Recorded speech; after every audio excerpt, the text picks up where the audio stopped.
జీవితంలో జరిగినది చెప్పబోతున్నాను ఇప్పుడు. నాకు పక్షులంటే చాలా ఇష్టం. అలాగే వాటి మధురమైన కిలకిలలంటే ఇంకా ఇష్టం. ఒకరోజు పక్షులు కరెంటు తీగలపై వాలుతూ ఎగురుతూ వెళ్ళిపోవడం నాకు ఎంతో ఆశ్చర్యం కలిగించింది. మళ్ళీ అవి అలాగే వస్తున్నాయి.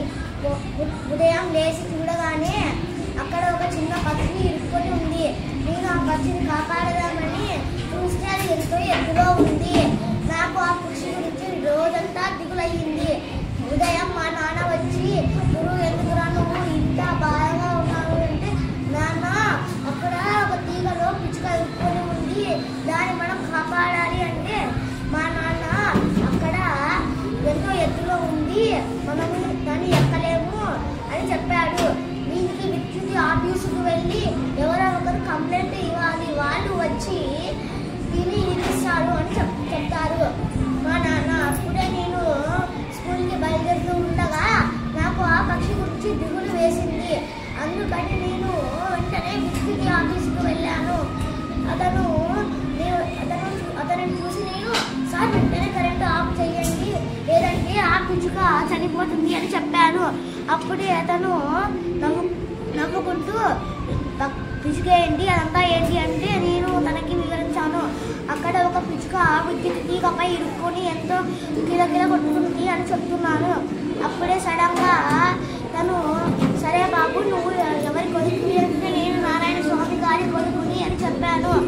అప్పుడు, "సరే బాబు, నేను విద్యుత్ ఆఫ్ చేస్తాను" అని అన్నాడు ఆ వ్యక్తి. సరే అని ఆఫ్ చేశాడు.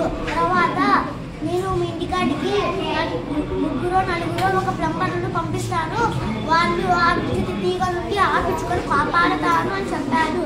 తర్వాత నేను ఇంటికి వెళ్ళాను. ఒక రోజంతా గడిచింది. వాళ్ళు మాత్రం తిరిగి ఇంటికి రాలేదు. అని నేను ఎంతో దిగులు పడుతూ ఉన్నాను. ఆ పిచ్చుకను చూసి నాకు ఎంతో భయం వేస్తుంది, చనిపోతుందేమో అని. అప్పుడే ఉదయం నా తమ్ముడు, "అన్న, అడుగుని ఊరా" అని పిలిచాడు. నేను రానుకో అన్నాను. అప్పుడే తను మా అమ్మ వంటగదిలో నుండి మా అమ్మ గొంతు వినపడిపించింది. "గురు, నీకోసం ఎవరో వచ్చారురా" అని అనగానే బయటికి వెళ్ళాను. "ఓ, మీరు వచ్చేసారా, రండి, ఆ పిచ్చుకొని కాపాడదాము" అని అన్నాను. "నువ్వు కూడా రా, ఆ పిచ్చుకొని కాపాడదు" వాళ్ళు అన్నారు. కిందికి దించారు. నా చేతిలో పెట్టారు పిచ్చుకను. అది ఎగరవేద్దామని మొదటిసారి కింద పడిపోయింది. రెండవసారి మాత్రం ఎంతో బాగా ఎగిరింది. అది నాకు ఎంతో ఆశ్చర్యాన్ని ఇచ్చింది. ఆ తర్వాత నాకు ఎంతో సంతోషాన్ని కూడా ఇచ్చింది. ఇదే నా కథ.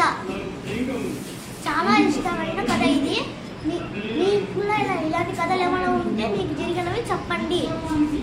నాకు ధన్యవాదాలు.